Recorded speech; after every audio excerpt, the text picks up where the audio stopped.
할렐루야. 고난주간 특별 새벽기도의 다섯째 날 새벽 주님 앞에 나온 성도님들을 주님의 이름으로 축복하고 환영합니다. 이 시간 십자가의 은혜 앞으로 우리 함께 나아가겠습니다.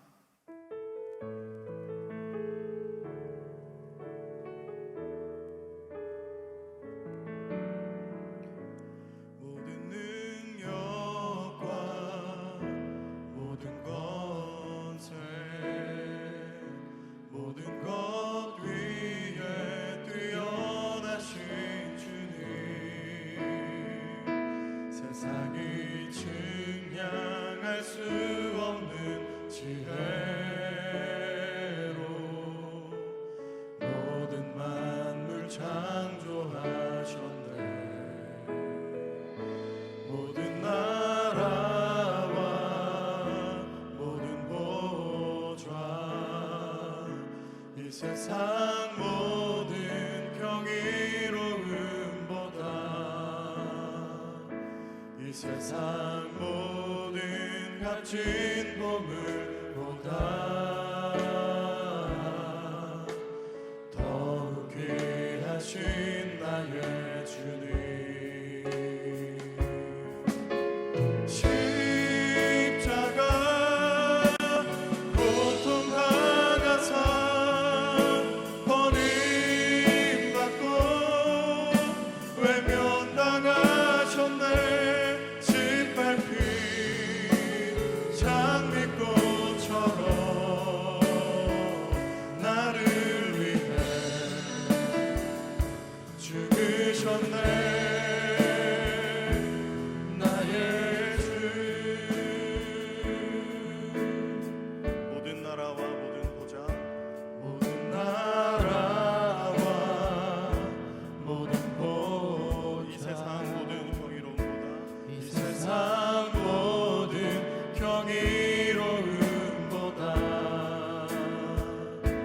이 세상 모든 값진 보물보다 더욱 귀하신 나의 주님. 십자가 고통 당하사 버림받고 외면당하셨네.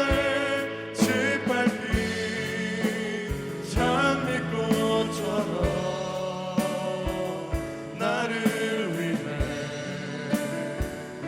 죽으셨네. 나의 주 십자가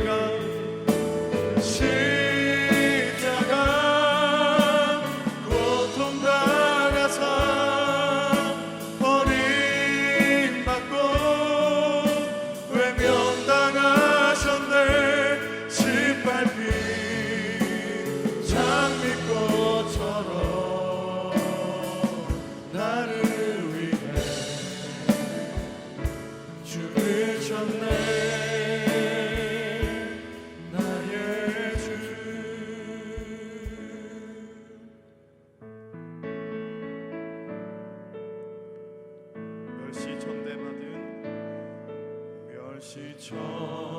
멸시천대받은 주의 십자가에 나의 마음이 끌리도다. 귀한 어린 양이 세상 죄를 지고 험한 십자가 지셨도다. 죄의 승리를 얻기까지 주의 십자가 사랑하리.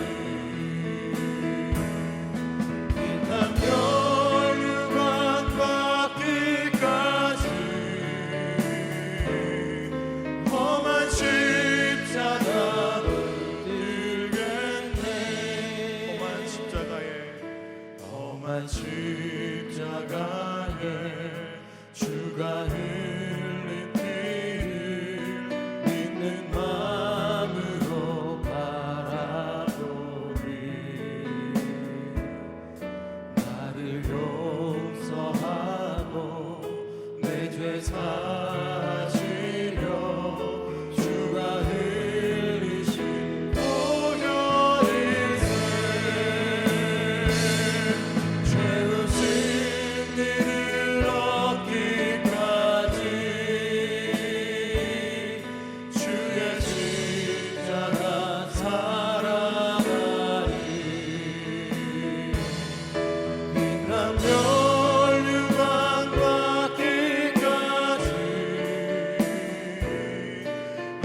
험한 십자가 붙들겠네.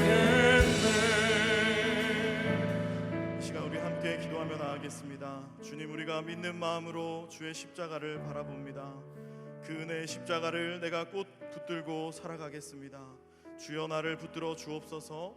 이 시간 또 말씀을 증거하시는 담임 목사님께 성령의 충만한 은혜를 부어주사 하나님의 말씀을 허락하여 달라고 이 시간 다 함께 주님의 이름을 세 번 부르고 통성으로 기도하겠습니다. 기도하겠습니다. 주여, 주여, 주여. 사랑 가운데가 풍성하신 하나님, 주여 이 자리 가운데 임재하여 주시옵소서. 주의 경배와 찬양을 받아 주옵소서. 주님 영광 받아 주시옵소서. 우리를 붙들어 주시옵소서. 십자가의 은혜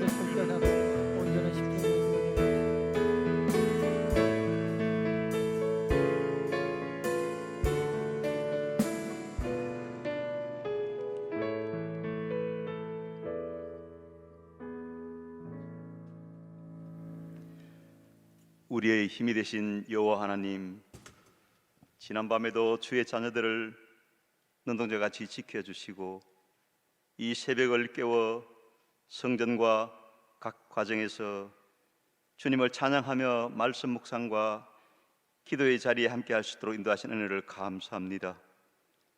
십자가 구속으로 우리를 자녀 삼으신 주님, 고난 주간을 맞이하여 특별히 죽음에 이르는 7가지 제한 주제로 이렇게 특별 새벽 기도를 통해 저희들의 삶을 되돌아보게 하시니 참으로 감사함을 드립니다.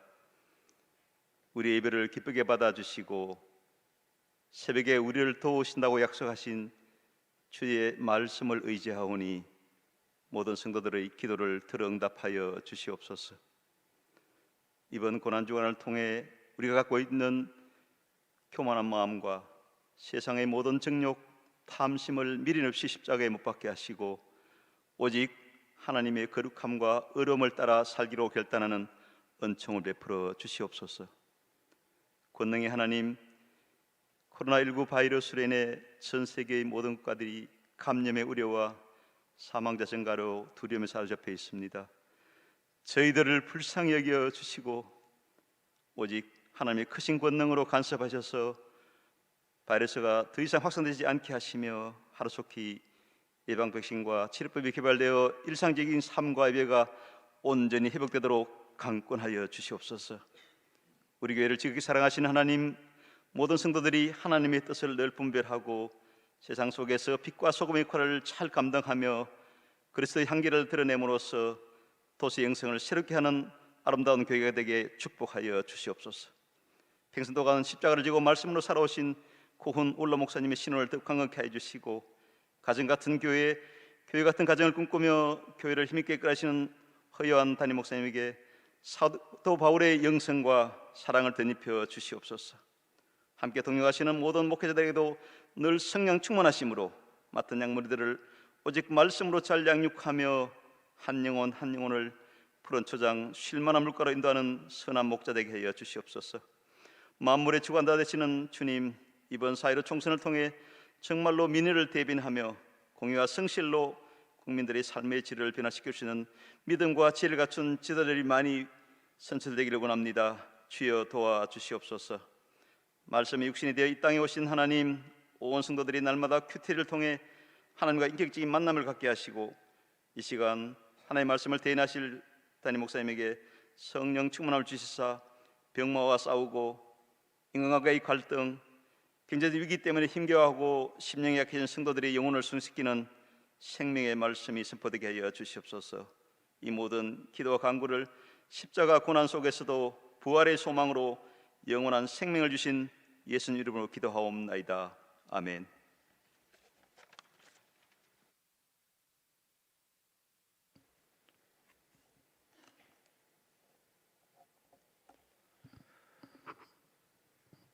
고난주간 특별 새벽기도 금요일, 오늘 우리에게 주신 하나님 말씀은 신약성경 빌립보서 3장 17절에서 21절 말씀입니다. 신약성경 322쪽 빌립보서 3장 17절에서 21절까지의 말씀 받들어 봉독하겠습니다. 형제들아 너희는 함께 나를 본받으라. 그리고 너희가 우리를 본받은 것처럼 그와 같이 행하는 자들을 눈여겨보라. 내가 여러 번 너희에게 말하였거니와 이제도 눈물을 흘리며 말하노니 여러 사람들이 그리스도의 십자가의 원수로 행하느니라. 그들의 마침은 멸망이요 그들의 신은 배요 그 영광은 그들의 부끄러움에 있고 땅의 일을 생각하는 자라. 그러나 우리의 시민권은 하늘에 있는지라. 거기로부터 구원하는 자 곧 주 예수 그리스도를 기다리노니 그는 만물을 자기에게 복종하게 하실 수 있는 자의 역사로 우리의 낮은 몸을 자기 영광의 몸의 형체와 같이 변하게 하시리라. 아멘. 오늘도 이 고난주간 특세 자리 가운데 현장에서도 또 온라인으로 함께 하시는 우리 모든 성도님들 가운데 크신 주님의 은혜가 가득하시길 축복합니다. 제가 이번 한 주 동안 새벽 시간에 그리고 수요일 그리고 이제 오늘 우리 철야 금요 철야의 시간까지 총 7번의 시간 동안 이 죽음에 이르는 7가지 죄를 하나씩 묵상을 하고 있습니다. 오늘 밤에도 뭐 우리가 원래는 성금요 예배로 이렇게 함께 해야 되지만 이번 이 여러 가지 사정상 이 성금요 예배 금요 철야 시간도 우리가 오늘 새벽처럼 이렇게 함께 해야 되지 않을까라는 생각이 듭니다. 함께하기 원하시는 분들 현장으로 오셔도 되고 또 가정에서도 참여하셔도 괜찮겠습니다. 어제는 저희가 5번째로 탐욕에 대한 내용을 함께 살펴봤었죠. 탐욕 또 지금 오늘 살펴볼 탐식 그리고 이제 마지막으로 살펴볼 정욕 이 세 가지는 성격이 다 비슷비슷한 어떤 이 죄라고 말할 수 있습니다. 탐욕이라고 하는 것은 그 특징이 크게 보면 3가지 있다고 말씀드렸는데 절대 만족하는 법이 없다라는 거, 그 다음에 일종의 우상 숭배이다는 거, 그리고 이웃에 대해서 무관심하다라는 거, 뭐 이런 우리가 특징들을 꼽아볼 수가 있었습니다. 때문에 이 탐욕이라고 하는 것을 우리가 극복하려고 하면 내 삶의 유일한 안식처 또 뭐 산성 방패는 하나님뿐이시다. 나는 하나님 안에서만 온전한 이 안정감을 누릴 수 있다라는 이 믿음이 필요하고 나아가서 자족하는 법, 단순하게 사는 법을 우리가 익혀야 되고 그리고 나누는 훈련이 필요하다. 뭐 이런 이야기를 우리가 함께 드렸죠. 오늘은 이제 6번째로 그 탐욕과 조금 비슷하지만 차이가 있는 탐식에 대해서 살펴보려고 합니다. 그러니까 탐욕이라고 하는 것은 주로 이제 재물, 돈과 관련된 것이라면 탐식은 이제 먹는 것과 관련된 거잖아요. 그리고 이제 오늘 오늘 저녁에 살펴볼 정욕이라고 하는 것은 이제 성적인 것과 관련된 것이라고 할 수 있습니다.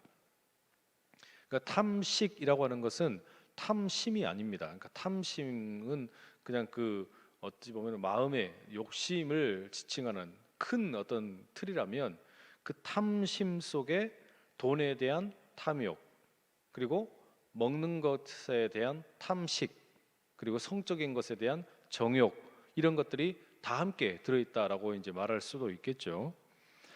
그런데 우리가 여기서 좀 의아한 생각이 들 수가 있어요. 왜냐하면 돈에 대한 욕망이라고 하는 이 탐욕이나 또는 뭐 성적인 욕망이라고 하는 정욕이라고 하는 것은 비교적 우리가 쉽게 그것은 죄다라고 인정을 하는데 아니 먹는 거 좀 좋아하는 게 그렇게 뭔 죄야? 먹는 거가 그 탐식이라는 게 무슨 그렇게 심각한 뭐 죽음에 이르는 죄라고 말할 수 있나? 이런 질문이 생길 수밖에 없습니다. 특히나 현대 사회에서 우리가 살아가고 있는 이 현실을 보면 수많은 사람들이 먹는 것을 즐기고 또 그것에서 의미를 찾고 있지 않습니까? 그런데 정확하게 바로 그 이유 때문입니다. 먹는 것에서 즐거움을 찾고 거기에서 의미를 찾는다라는 거, 거기에 이 탐식이라고 하는 것이 죄로 취급되는 중요한 이유가 있어요. 요즘 여러분 우리는 어찌 보면 셰프, 이 요리하시는 분들의 전성 시대를 살고 있지 않나라는 생각이 들 만큼 텔레비전을 틀면 채널을 뭐 어떤 채널이든지 상관없이 요리하는 채널, 먹는 채널, 이런 TV들이 무진장 많습니다. 여러분, 이것도 우리가 갑작스럽게 늘어났어요. 그죠?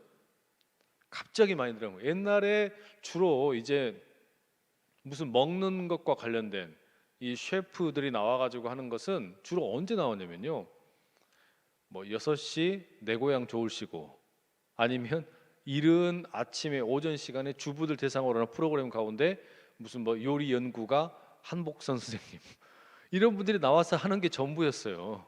안 그렇습니까? 그런데 언젠가부터 무슨 뭐 냉장고를 부탁해 뭐 이런 걸 필두로 해가지고 뭐 종류를 헤아릴 수 없는 수많은 먹는 것과 같은 이런 프로그램들이 엄청나게 많이 늘어났죠. 근데 이건 여러분, 선진국이 갖고 있는 특징 중에 하나입니다. 그러니까 어떤 소득 수준이 늘어나게 됐을 때, 말하자면 의식주의 문제가 해결이 되고 났을 때, 여기서 말하는 의식주라는 것은 그러니까 기본적으로 먹고 사는데 지장 없다라는 뜻입니다. 사람들이 기본적으로 이제 먹고 사는데 지장이 없게 되면 그 다음에 이제 뭐에 관심을 갖게 되냐면 어떻게 먹을까, 무엇을 먹을까, 여기에 대해서 훨씬 더 이전과 비교했을 때 많은 관심을 쏟아붓는 거예요. 그래서 여러분, 뭐 선진국이라고 불리우는 어떤 뭐 유럽이나 또는 어떤 미국이나 뭐 이런 북미에 있는 국가들 이렇게 가서 보면은 서점에서 베스트셀러로 빠지지 않는 책이 뭐냐면 요리책. 그 다음에 거기에 또 따라오는 게 뭔 줄 아세요? 살 빼는 책. 잘 먹는 것과 관련된 요리책, 그리고 살 빼는 것과 관련된 다이어트 책이 빠지지 않는 그 베스트셀러에 들어갑니다. 이게 참 아이러니한 일이죠. 무슨 음식을 어떻게 하면 잘 먹을까라는 지대한 어마어마한 관심, 그리고 반대로 어떻게 하면 살을 뺄까. 여러분, 이거 좀 웃기잖아요. 웃기지 않으세요? 처음부터 적당히 먹든지, 그러면 다 해결될 문제인데 이 빠이 먹어놓고 그 다음에는 이제 이거 먹은 거 다 어떻게 뺄까, 이거 연구하고 있단 말이에요. 이것 때문에 그 소비되는 이 어떤 그 재정 지출이라는 게 만만치가 않습니다. 예를 들면 여러분, 요즘에 뭐저 이재명 경기도지사가 비판을 해가지고 그 상당히 그 이슈가 되고 있는 배달의 민족이라는 그 배달 서비스 어플 있죠. 여기서 광고하는 것 중에 치킨은 살 안 쪄요, 살은 내가 쪄요. 여러분 기억나세요? 뭐 이런 광고 문구가 있었습니다. 그 무슨 이야기예요, 여러분? 웃기는 말이지만 먹는 것을 부추기는 거죠. 먹어라. 얼마든지 편하게 먹을 수 있다. 얼마든지 편하게 먹을 수 있다. 그러면서 이제 그것을 일종의 어떤 희화화 시키는 거죠. 치킨도 살 안 찝니다. 돼지고기도 살 안 쪄요. 짜장면도 살 안 찝니다. 살은 내가 찌는 거예요. 아직 이게 무슨 말인지 이해 안 되시는 분 계시는 것 같은데 아마 되실 거예요. 그리고 나서 여러분, 살이 이제 포동포동 찌고 나면 그 다음에 무슨 광고로 이제 나오는 줄 아세요? 이어서 나오는 TV 광고, 뭐 인터넷 광고에 피트니스 센터에서 흔들리면 그건 지방입니다. 뭐 이런 광고 나오는 거예요. 그리고 또 요즘에 돌아다니는 현수막에 보면 뭐라고 써 있냐면 뼈만 빼고 다 빼드립니다. 아, 이거 참 우리나라는 괴상한 나라예요. 아무리 생각해봐도. 그렇지 않습니까? 처음부터 적당히 먹으면 되는데 그렇게 엄청나게 많이 먹은 다음에 또 그렇게 죽을 힘을 다해가지고 살을 뺀단 말이에요. 그러니까 탐식과 관련된 이 어떤 그 주제는 한편으로는 먹는 것, 그리고 또 한편으로는 살을 빼는 것, 이 두 개가 다 연관되어 있다고도 말할 수 있겠습니다. 그러니까 먹을 것이 없는 시대에는 주로 어떻게 하면은 이걸 갖다가 더 많이 먹을 건지 뭐 이런 것과 관련된 탐식이 문제였다면, 현대인들에게는요, 이 살을 빼는 것 역시 똑같은 맥락에서 문제가 될 수 있어요. 자, 이런 현상이 과거보다 훨씬 더 두드러지고 있는데, 뭐 우리가 잘 아는 것처럼 이것은 이 우리가 이제 세계 무역이 이렇게 활발하게 전개가 되면서 무슨 뭐 FTA 이런 것도 뭐 체결을 하면서 어떻습니까? 우리 밥상에 남미 앞바다에서 잡힌 대왕 오징어가 너무 쉽게 올라올 수 있고, 또 미국산 소고기가 날아오고 뭐 중국산 조기가 올라오고 개량된 쌀 품종으로 아주 이 어떤 이 뭐라 그럴까요?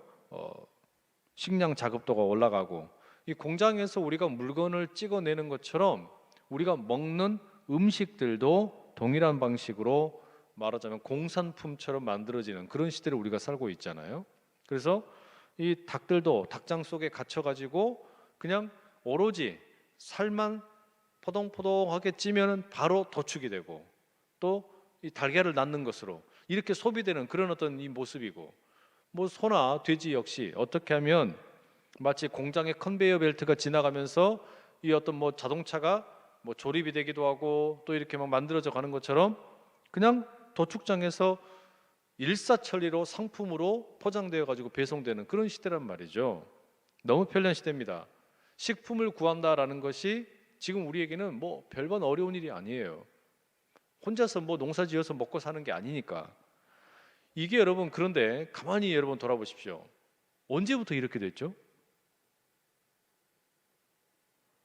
이렇게 된 지가 불과 얼마 안 됐습니다. 대형마트가 등장하기 전에는 오일 시장 있고, 그리고 상설 매장 몇 개 동네에 있고, 이 정도가 전부였단 말이에요. 그런데 이제 대형마트가 등장하니까 어떻게 됩니까? 뭐 하루 종일 원하기만 하면 언제든지 가서 너무나 편안하게 이 필요한 식자재를 구입할 수 있고, 음식도 아무 때나 먹을 수가 있게 됐어요. 편의점에 가면은 모든 것이 다 구비되어 있습니다. 뭐 그냥 데펴 먹어도 되고 뭐 이런 것들이 그냥 편안하게 다 잘 돼 있어요. 그리고 무엇보다도 이제는 새벽 총알 배송까지 있어서 새벽 아침에 집 문을 열면 거기다 신선한 재료들도 다 배달해 줘요. 참 좋은 세상입니다. 그리고 식자재를 내가 직접 만들어서 요리하는 거 싫다, 그냥 앱을 이용해서 배달해 주십시오 라면 뭐 얼마나 손쉽게 이루어지는지 몰라요. 자, 이렇게 여러분, 음식 재료를 비롯해서 또 어떤 요리를 우리가 이렇게 너무나 편안하게 쉽게 구입할 수 있게 되면서 나타나는 현상이 뭡니까? 이걸 당연하게 여기는 거예요. 이 음식 재료가 어떻게 만들어졌는지, 또 이 요리가 어떻게 만들어졌는지, 이게 얼마나 많은 손길이 갔는지 거기에 대해서 별로 생각을 못 하는 거죠.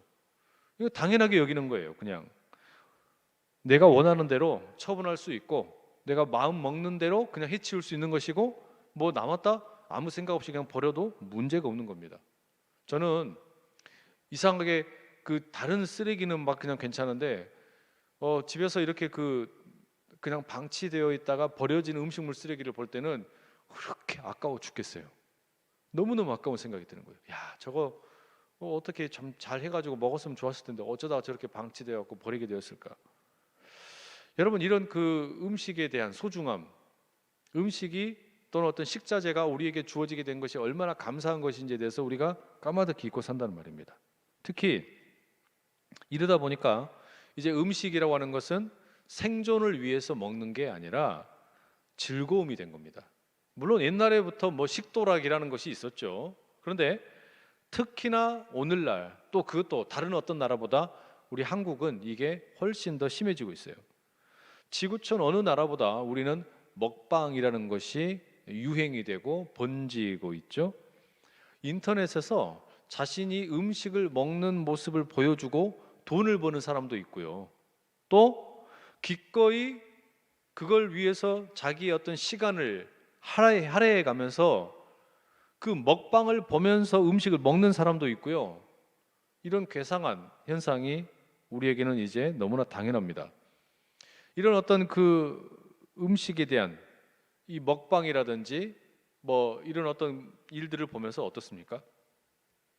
자연스럽게 탐식이라는 것이 우리 속에서 그냥 계속해서 이렇게 부추겨지고 은연중에 조장되는 그런 문화가 만들어져 가고 있어요.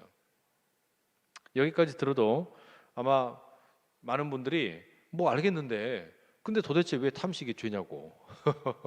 그럼 뭐 먹는 게 뭐가 그렇게 큰 죄냐고 이렇게 아마 생각하실 분들 계실 거예요. 그 말씀드릴게요.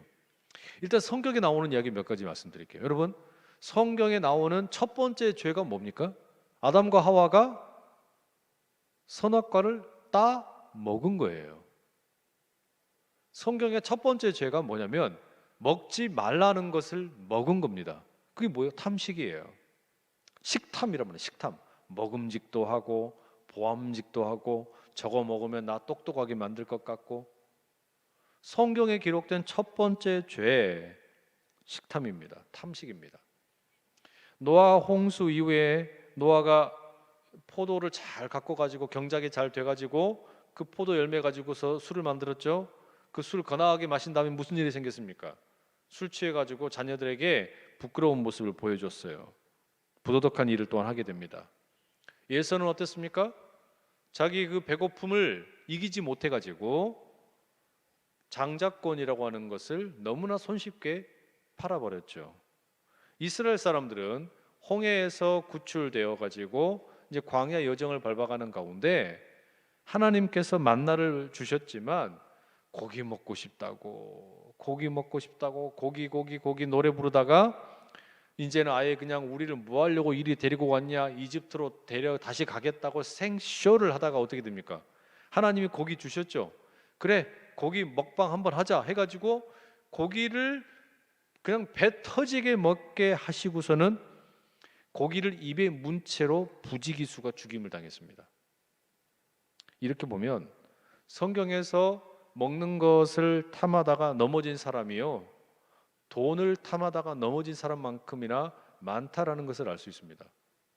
돈에 대한 탐욕 때문에 망한 사람만큼 먹는 것을 탐하다가 무너진 인생이 그렇게도 많단 말이에요.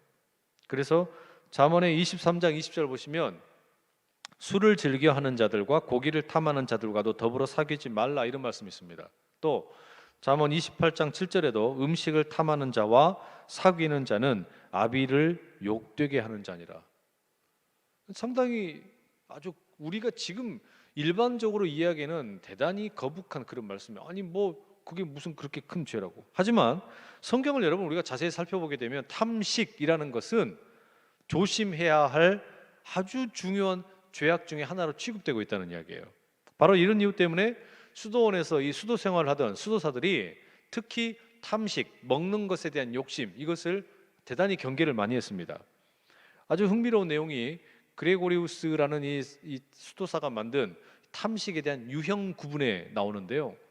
탐식이라고 하는 것을 총 5가지로 이렇게 나누어서 제시를 합니다. 첫째가 뭐냐면 급하게 먹는 탐식이 있대요. 너무 급하게 먹는 거. 이거는 뭐냐면 지금 뭐 음식이 곧 바로 막 사라져 버릴 것처럼 5초 안에 음식이 다 사라질 것처럼 너무 빨리빨리 허겁지겁 먹는 거예요. 그러니까 어때요? 그게 무슨 맛인지 무슨 향인지 이런 것을 뭐 음미할 그런 어떤 여유가 없어요. 그냥 이걸 막 먹어 치우기 때문에 어떻습니까? 이 음식을 먹으면서 감사한다라는 것이 없어요. 하나님을 향해서 내가 먹고 있는 작물이나 과일이나 채소에 대해서, 그리고 농부의 그 어떤 수고한 것에 대해서, 또 뭐 음식을 준비한 어떤 그 요리하는 분들에 대한 감사, 이런 걸 전혀 의식을 하지 못하는 일종의 탐식이에요. 두 번째, 또 다른 탐식은 개걸스럽게 먹는 탐식이 있습니다. 이건 음식에 대한 그 욕심이 너무 집착으로 맹렬하게 막 달라드는 거죠. 그러니까 어떻게 되냐면 며칠 굶은 사람처럼 그냥 그 얼굴을 갖다가 음식에다 쳐박고 있는 거예요. 그러면 어떻게 돼요? 이러면 이제 어떻게 되냐? 다른 사람이 먹기 전에 내가 이거 다 먹어버리겠다, 이제 이런 생각이 되는 거죠. 이거를 그 오늘날로 생각을 해보면요, 여러분 그 뷔페에 가셨을 때 뷔페에도 여러 가지 음식들이 이렇게 막 이렇게 늘어져 있지만 인기 메뉴가 있잖아요. 근데 어떤 분들이 이게 딱 가가지고 자신이 좋아하는 거 있으면 어떻게 하냐면은 다른 뒤에가 사람들이 많이 기다리고 있어도 어떻게 해요? 그걸 싹 다 담아고 자기 쟁반에 넣고 가버려요. 그러면 어떻게 됩니까? 뒤에 있던 사람이 기분 완전 그냥 잡치는 거죠. 앞에 있는 사람이 그냥 자기 혼자 다 가져가 버리니까. 그게 일종의 뭡니까? 이 배려가 없는 개걸스럽게 먹는 탐식이라고 이렇게 설명을 했고요. 세 번째는 뭐냐면 지나치게 많이 먹는 탐식, 그러니까 과식이죠. 과식이 있어요. 이거는 뭐냐면 배가 부른데도 계속 먹는 거예요. 식욕을 억제를 못하는 거죠. 여러분, 이게 인간만 이렇답니다. 사람만 그런다는 거예요. 사자도 배가 고플 때만 사냥을 하지, 배가 부른 상태에서는 그 옆에 뭐 초식 동물들이 돌아다녀도 건들지를 않는데요. 자기 배가 부르면 사자는 사냥을 안 한답니다. 그런데 인간은 어떠냐? 배가 불러도 계속 먹어요. 사람은 배가 불러도 식욕을 억제를 못하는 거예요. 어제 말씀드렸던 탐욕도 마찬가지였죠. 돈에 대한 욕심도 어떻습니까? 이게 이만하면 됐다라는 게 없습니다. 이만하면 충분하다라는 게 없어요. 계속해서 더 달라고 이렇게 한단 말이에요. 이 식탐도 똑같아요. 이만하면 됐다라는 게 없어요. 계속해서 막 돌진하는 거예요. 네 번째, 이 탐식 가운데는 까다롭게 먹는 탐식도 있어요. 까탈스럽다는 얘기죠. 음식을 많이도 안 먹어요. 조금밖에 안 먹어요. 그런데 어떻게 합니까? 그 음식을 아주 까탈스럽게 먹는 거예요. 특히 식당에 가서 이런 어떤 그 음식을 요구하는 분들이 있습니다. 삼겹살 식당에 가가지고 주문을 하는데, 사장님, 돼지는 원령이 18개월을 넘지 않는 고기로 준비를 해주시고, 삼겹살에는 오돌뼈가 꼭 2개만 들어있어야 되고, 상추와 깻잎은 유기농으로 주시고, 쌈장은 제철에 담근 메주를 이용해 주시고, 아니 뭐 이런 식으로 이렇게 막 까탈스럽게 이야기하면 어떻게 돼요? 그때 되면 아마 그 삼겹살 식당의 사장님이 그러실 거예요. 네가 해 드세요. 그러니까 여러분, 이게 이 그 음식에 대해서 너무 까탈스러운 것도 뭡니까? 그냥 주는 대로 먹으면 되지. 그걸 갖다가 이렇게 까탈스럽게 하는 것도 일종의 뭐라는 거예요? 그것도 탐식이라는 거예요. 그게 뭐예요? 이제 말씀드리겠지만 결국은 여러분 이게 뭐냐면 음식에서 즐거움을 찾으면서 나타나는 현상인데, 그 가운데서 그러니까 어떻게 되는 겁니까? 이 까탈스러워지는 거예요. 다섯 번째, 마지막, 탐식은 사치스럽게 먹는 겁니다. 음식을 최고급 어떤 그 자재, 최고급 퀄리티로 먹는 것은 당연하고, 거기에다가 뭐 색깔, 또 향, 이런 것도 조화를 이루어야 되고, 테이블 세팅이 우아하게 만들어져야 되고, 음악은 클래식으로, 그리고 또 조명도 적절하게. 사실 여러분, 인류 요리 먹는 이런 데 가보면 조명이 뭐 이렇게 좀 밝은 곳이 별로 없어요.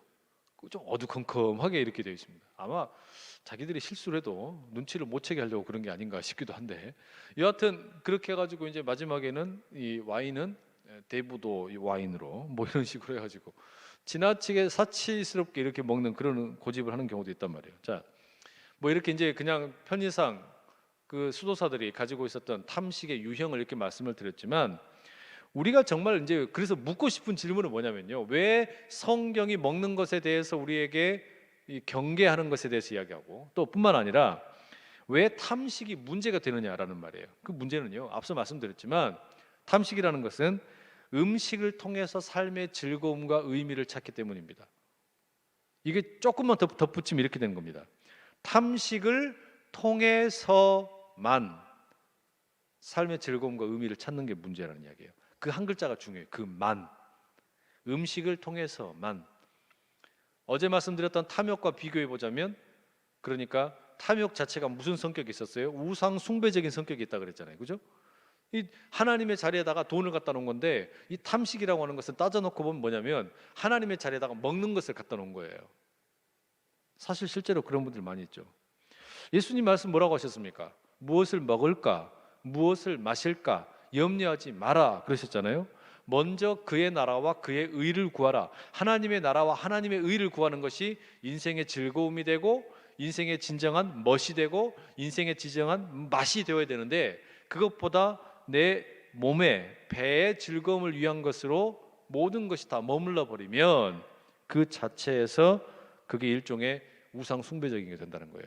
그래서 오늘 본문 빌립보서 3장 19절에 보면요, 사도 바울이 이렇게 얘기합니다.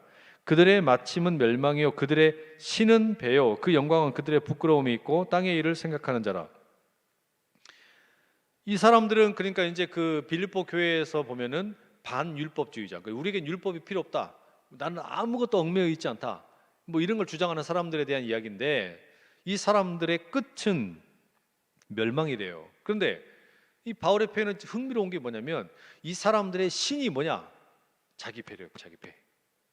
자기 배가 곧 신이다. 이건 무슨 얘기냐면 먹기를 탐하고 배를 만족시키는 이 감각을 쫓아다니는 거, 이게 제일로 중요하다는 이야기예요. 나에겐 이게 제일 중요하다. 사실 여러분, 그러니까 탐욕이 우상 숭배인 것처럼 탐식도 우상 숭배입니다. 대상이 다른 거예요. 자 보세요. 탐욕의 우상 숭배는 뭘 우상 숭배하는 겁니까? 돈이잖아요. 그죠? 돈이 하나님의 자리에 있는 거예요. 그러면 탐식이라고 하는 것은 뭐냐? 내 몸이에요. 몸. 내 배라고 그랬지만 내 몸이 곧 우상 숭배의 대상이 되는 겁니다. 그런 의미에서 탐식은 다른 의미에서는 다이어트와 똑같은 성격이 있는 거예요. 탐식이나 다이어트나 뭐가 신이냐면 내 몸이 신이 되는 거예요. 내 몸이 만족을 누리는 거, 여기에가 모든 관심이 다 쏠려 있는 거예요. 거기에서 즐거움을 찾고 의미를 찾는 겁니다. 여러분 보세요. 예수님의 식탁에서는 그 몸이 초점이 아니었습니다. 그러니까 내가 지금 어떤 몸의 즐거움으로 모든 것을 해결하려고 하는 게 아니었어요. 가나 혼인잔치에서 물을 포도주로 바꾸기도 하시고 떡과 또 물고기를 5천 명을 먹이기도 하시고 이 십자가의 어떤 그 죽음을 앞두시고 제자들과 함께 만찬을 누리기도 하시고 부활하신 이후에는 갈릴리의 그 호숫가에서 같이 함께 물고기를 갖다 구워서 드시기도 했잖아요. 근데 여러분 여기에서 모든 이 먹는 것은 다 뭐냐면 더 귀한 사귐과 교제를 위한 수단이었어요.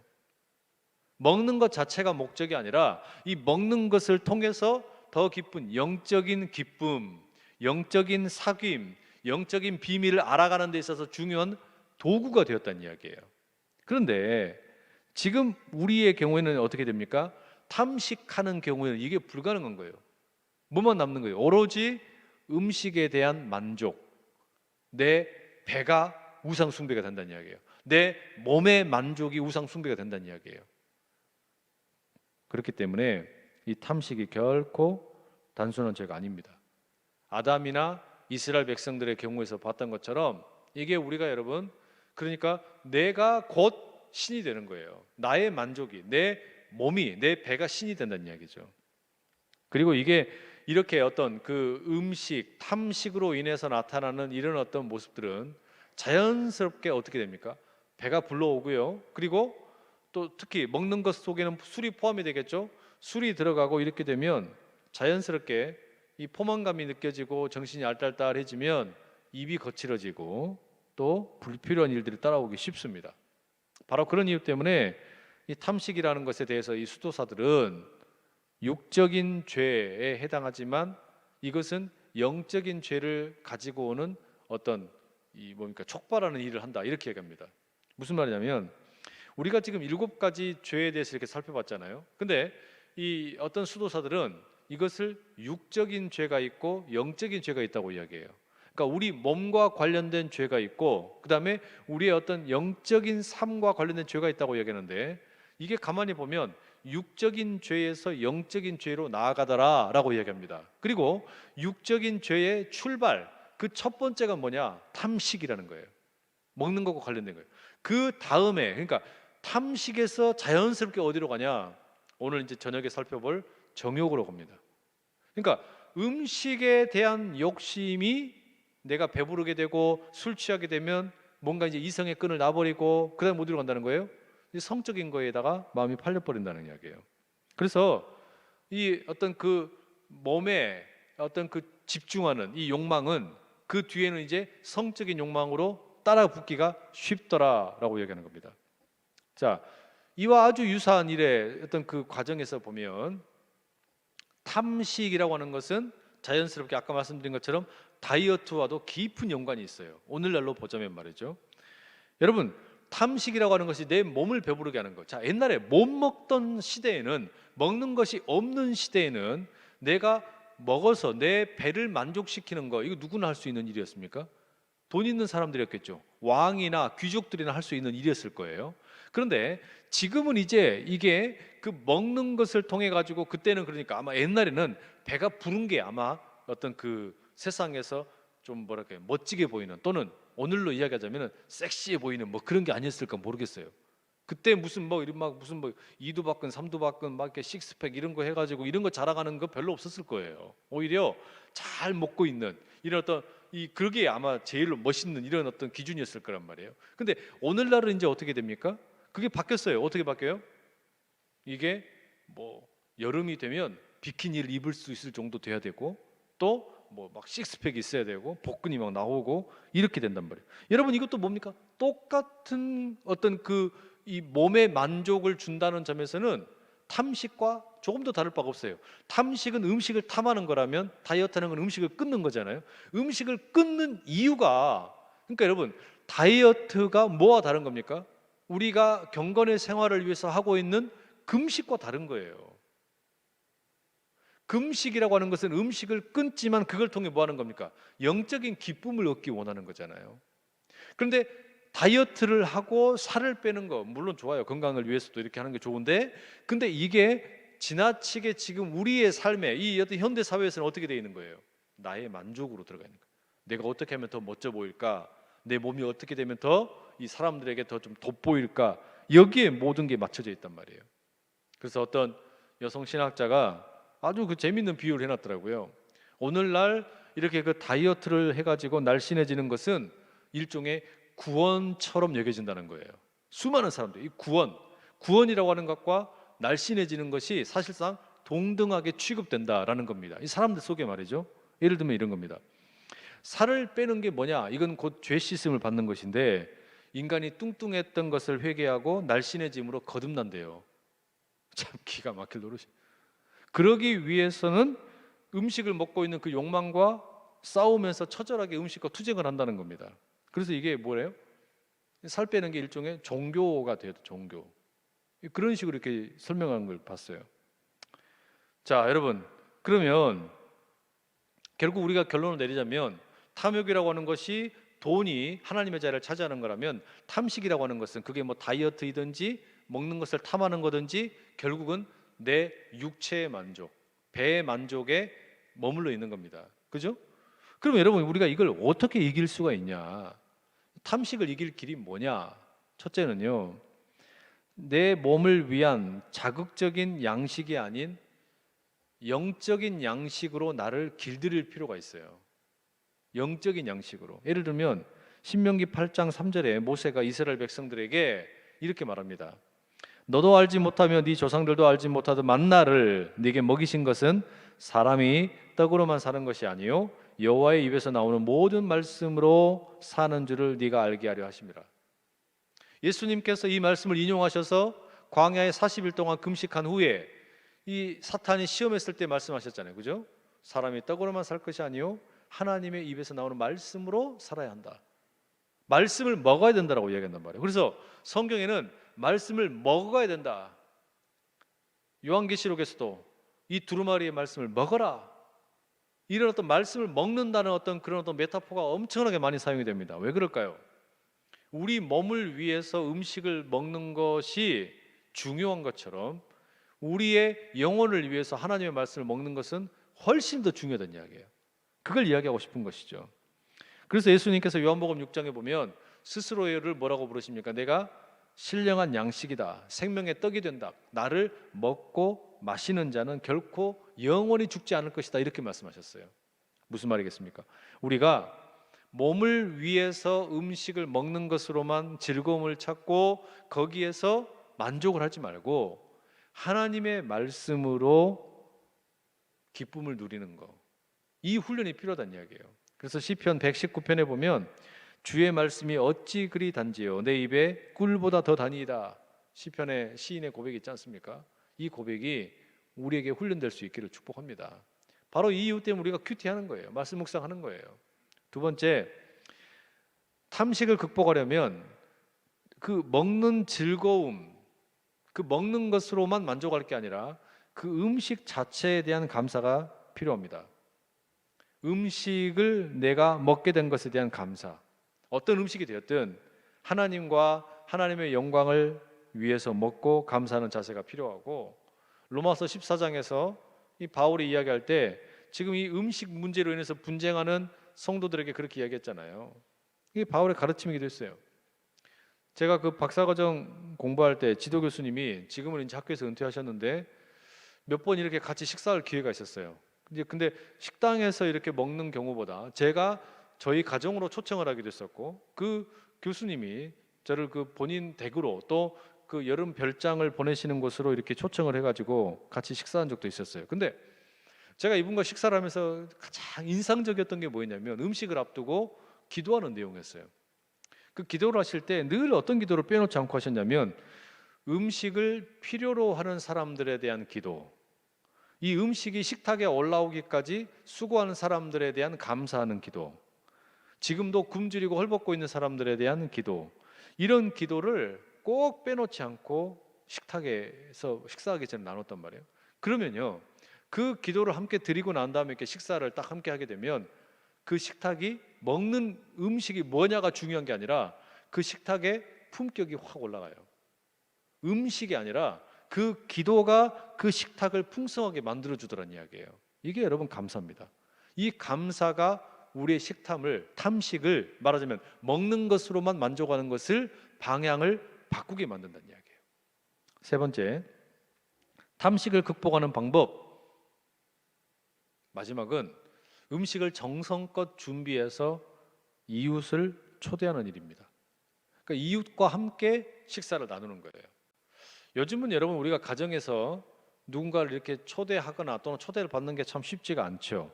과거에 비해서 아주 번거로운 일이 되어버렸습니다. 아주 또 기대하기도 어려워요. 하지만 손님을 대접한다는 것은 너무나 귀한 일입니다. 예수님께서 5,000명을 먹이시고 제자들과 십자가 그 앞두시고 식탁의 교제 나누시고, 부활절 부활 이후에 갈릴리 호숫가에서 물고기 함께 구워서 드시고, 뭐 이런 현장들을 보면 예수님은 늘 그 사람들을 식탁으로 초대하셨어요. 뭐 세리나 그 어떤 그 창녀들과 함께 같이 이렇게 또 식탁에 둘러앉아서 식사를 하셨어요. 그런데 그 식탁의 자리는 단지 음식을 먹는 자리가 아니라 뭐였습니까? 사랑을 나누는 자리였죠. 교제의 자리였어요. 아주 뜻깊은 의미가 있는 자리였단 말이에요. 그 식사의 음식이 뭐냐라고 하는 게 중요한 게 아니라 함께 음식을 먹는 그 자리를 준비하는 마음, 또 내가 사랑하는 사람들이 함께 와가지고 같이 먹어주는 기쁨, 그 가운데 주고받는 그 대화의 아름다움, 그 속에서 여러분, 이게 한 가족됨을 느끼는 거죠. 그렇죠? 우리말로 여러분 식구라고 그러잖아요. 식구. 우리 가족을 식구라고 그러잖아요. 식구라고 무슨 한자로 보면은 먹을 식자에다가 입구예요. 식구는 먹는데 한 입으로 같이 먹는 거예요. 그래서 여러분, 사전적인 의미를 찾아보니까 뭐라고 되어 있냐면, 같은 집에 살면서 끼니를 함께하는 사람. 그런데 초청을 받아서 함께 먹는 사람, 그 사람도 뭐가 되는 겁니까? 내 식구가 되는 거예요. 내 식구. 같이 먹는 가운데 여러분 기억하십시다. 우리가 함께 식사를 나누기 위해 모이는 것은 이렇게 큰 의미가 있어요. 그래서 여러분, 예수님께서 우리에게 허락하신 이 그 성령에 나오는 성찬, 그리고 세례, 가만히 보세요. 세례와 성찬, 하나님의 백성이 되는 것을 확인하는 세례와 하나님의 백성이 누리는 밥상 공동체로서의 성찬, 너무너무 중요한 거예요. 함께 먹는 거예요. 이 먹는 자리에서 그 음식을 먹는 것으로만 기쁨을 누리는 게 아니라, 이 자리에서 음식을 통해 사랑이 베풀어지고 한 공동체로서의 어떤 확인이 이루어지게 된다라는 말이죠. 바라기는 우리가 몸을 우상으로 만드는 게 아니라 이 음식을 통해서 더 깊은 교제와 사귐이 넉넉하게 이루어지는 그런 우리의 삶이 될 수 있기를 간절히 축복합니다. 우리 시간 한 1분 정도 같이 함께 묵상하며 기도하면 좋겠는데요.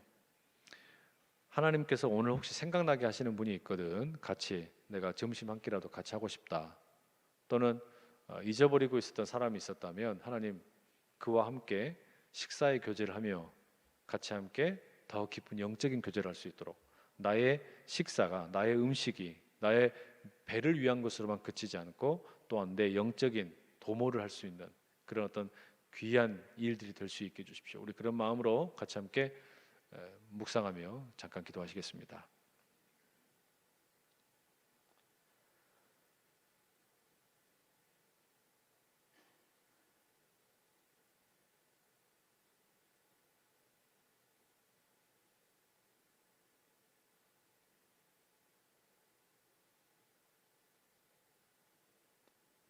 존귀하신 하나님, 모세가 이스라엘 백성들에게 신신당부하며 일렀듯이 사람이 떡으로만 살 것이 아니고 하나님의 말씀으로 살아야 함을 깨닫게 하시며 감사드립니다. 알게 모르게 나의 배만 만족시키려고 했던 우리의 모습이 있다면 돌이키게 하여 주시고, 음식을 대할 때에 무엇보다 감사가 넘치게 하여 주시고, 그 음식을 통해 더 풍성한 영적인 교제가 우리 가운데 가득하게 하여 주시옵소서. 나누고 대접하고 또 서로 섬기며 한 식구됨을 경험하게 하여 주시고, 우리가 이 함께 나누는 식탁의 교제가 탐식으로 점철되는 것이 아니라 서로에 대한 사랑과 기쁨과 놀라운 은총을 경험하는 또 다른 하나님의 역사가 되게 하여 주시옵소서. 우리에게 필요한 음식을 공급하기 위해서 하나님께서는 비를 내리기도 하시고 햇볕을 주시고, 땅은 그 자양분을 공급해 주고 식물들이 자라고, 자란 식물들을 또 다른 가축들이 먹고, 수많은 농부들의 헌신과 또 유통하시는 분들의 수고와 음식을 만드는 정성을 다하는 수많은 분들의 그 손의 맛이 들어가서 우리가 귀한 음식을 대할 때 하나님의 영광을 찬양케 하시고 수고한 모든 일에게 감사하게 하시고, 그 일 가운데 내가 이렇게도 하나님의 은총을 덧입는구나 날마다 고백하며 살 수 있게 하여 주시옵소서. 무엇보다 하나님의 말씀을 사모함이 우리에게 더해지게 하여 주셔서 주의 말씀이 내 입에 어찌 그리 단지요 송이꿀보다 더 답니다 고백하는 우리들 모두 다 되게 하여 주시옵소서. 그리하여 주님의 말씀이 우리 가운데 가장 큰 힘이 되게 하시고 은혜가 되게 하시고 능력이 되게 하여 주시옵소서. 오늘도 주님 아버지 앞에 이 하루의 첫 시간을 교회에서 또 온라인으로 예배하는 모든 성도들의 간절한 기도 제목을 주님 들어주시고 응답해 주시고 역사하여 주시옵소서. 뜻하지 않은 질병으로 인하여 아버지 하나님 황망해하고 있는 성도들을 붙잡아 주시고, 질병과 싸우며 암투병을 하며 여러 가지 치료를 앞두고 있고 수술을 앞두고 있고 항암 치료를 앞두고 있는 수많은 이들 가운데 주님 친히 찾아가셔서 저들이 먹고 마시고 투여되는 모든 약이 다 보약되게 하여 주시고 회복의 역사를 이루어낼 수 있도록 주님 지켜보아여 주시옵소서. 코로나 바이러스로 인해서 얼마나 많은 이들이 고통을 받고 힘겨워하는지 모릅니다. 주님 아버지 속히 우리에게 일상이 회복이 될 수 있도록 백신이 개발되게 하시고 이 나라 이 민족이 안전하게 하시고 세계 모든 나라의 모범이 되게 하시고, 그리하여 우리가 이제는 전 세계를 건강하게 이끌 수 있는 리더가 될 수 있도록 주님 복 내려주시고, 또한 고통받고 있는 모든 나라들 가운데 속히 코로나의 이 모든 아픔으로부터 회복될 수 있도록 주님 역사하여 주시옵소서. 우리 안산 제1의 1,500여 개 모든 사업장, 또 우리 자영업을 하시는 모든 분들, 소상공인들 다 기억하여 주시고, 이 하루도 주님 은혜에 힘입어서 아버지 우리의 모든 가정과 사업장과 일터와 모든 삶의 지경 가운데 주님의 복이 넘치게 하여 주시옵소서. 우리 주님께만 모든 영광과 찬송과 존귀를 올려드리옵고, 이제는 우리 주 예수 그리스도의 은혜와 하나님의 사랑과 성령님의 교통하심이 몸을 만족시키는 것보다 하나님이 주시는 말씀으로 내 영이 기뻐하고 내 영이 살아나고, 그리하여 건강한 하나님의 사람으로 살기를 다짐하는 모든 주의 백성들 머리머리 위에 영원히 함께 하시기를 간절히 축원하옵나이다. 아멘.